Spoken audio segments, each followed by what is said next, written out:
Good morning and welcome back to another episode of The Longing, where today it is quite early for me to do the recording, but I am busy this evening. So, here we are. We are once again going to be continuing to read The Time Machine by H.G. Wells, so let's crack on with that. Chapter 10. About 8 or 9 in the morning, I came to the same seat of yellow metal from which I had viewed the world upon the evening of my arrival. I thought of my hasty conclusions upon that evening, and could not refrain from laughing bitterly at my confidence. Here was the same beautiful scene, the same abundant foliage, the same splendid palaces and magnificent ruins, the same silver river running between its fertile banks. The gay robes of the beautiful people moved hither and thither among the trees. Some were bathing in exactly the place where I had saved Weena, and that suddenly gave me a keen stab of pain. And like blots upon the landscape rose the cupolas above the ways to the underworld. I understood now what all the beauty of the overworld people covered. Very pleasant was their day, as pleasant as the day of the cattle in the field. Like the cattle, they knew of no enemies and provided against no needs, and their end was the same. I grieved to think how brief the dream of the human intellect had been. It had committed suicide. It had set itself steadfastly towards comfort and ease, a balanced society with security and permanency as its watchword.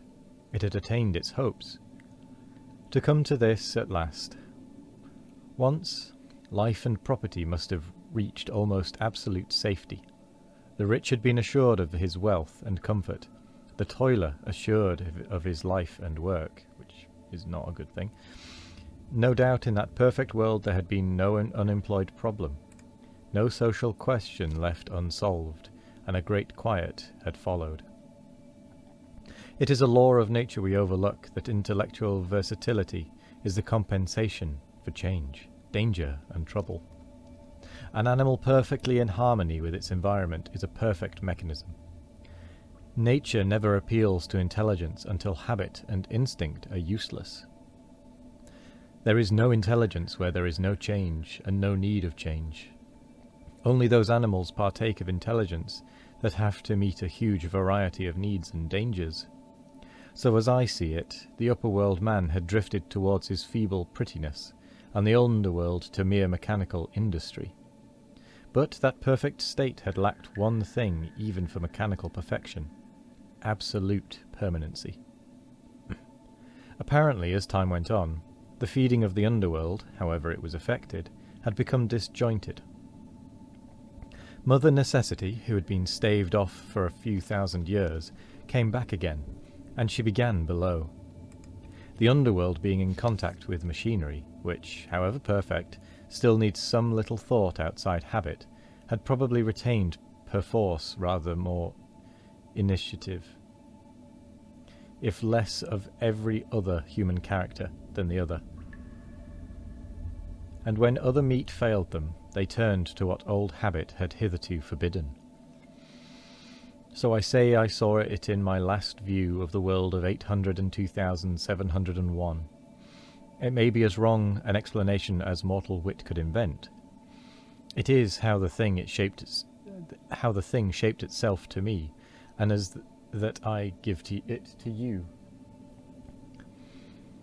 After the fatigues, excitements, and terrors of the past days, and in spite of my grief, this seat and the tranquil view, and the warm sunlight, were very pleasant.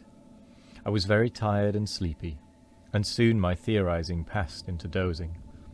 Catching myself at that, I took my own hint, and spreading myself out upon the turf, I had a long and refreshing sleep. I awoke a little before sunsetting. I now felt safe against being caught napping by the Morlocks, and, stretching myself, I came on down the hill towards the White Sphinx. I had my crowbar in one hand, and the other hand played with the matches in my pocket. And now came a most unexpected thing. As I approached the pedestal of the Sphinx, I found the bronze valves were open. They had slid down into grooves. At that I stopped short before them, hesitating to enter. Within was a small apartment, and on a raised place in the corner of this was the time machine. I had the small levers in my pocket. So here, after all my elaborate preparations for the siege of the White Sphinx, was a meek surrender. I threw my iron bar away, almost sorry not to use it. A sudden thought came into my head as I stooped towards the portal. For once, at least, I grasped the mental operations of the Morlocks. Suppressing a strong inclination to laugh, I stepped through the bronze frame and up to the time machine. I was surprised to find it had been carefully oiled and cleaned. I have suspected since that the Morlocks had even partially taken it to pieces while trying in their dim way to grasp its purpose. Now, as I stood and examined it, finding a pleasure in the mere touch of the contrivance, the thing I had expected happened. The bronze panels suddenly slid up and struck the frame with a clang. I was in the dark, trapped. So the Morlocks thought. At that I chuckled gleefully. I could already hear their murmuring laughter as they came towards me.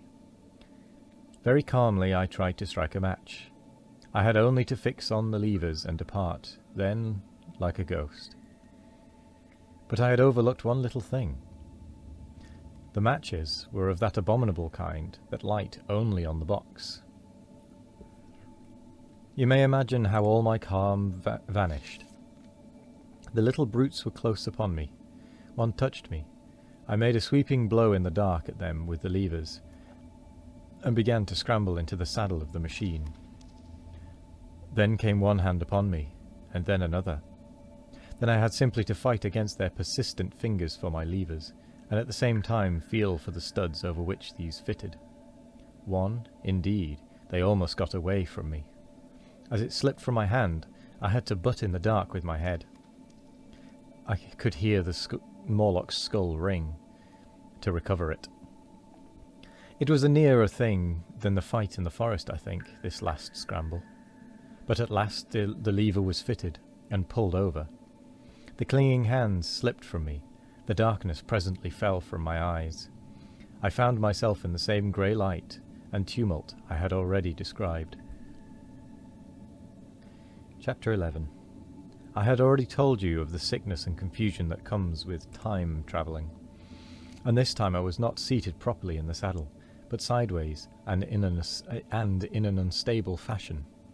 For an indefinite time I clung to the machine as it swayed and vibrated, quite unheeding how I went. And when I brought myself to look at the dials again, I was amazed to find where I had arrived. One dial records days, and another thousands of days, another millions of days, and another thousands of millions.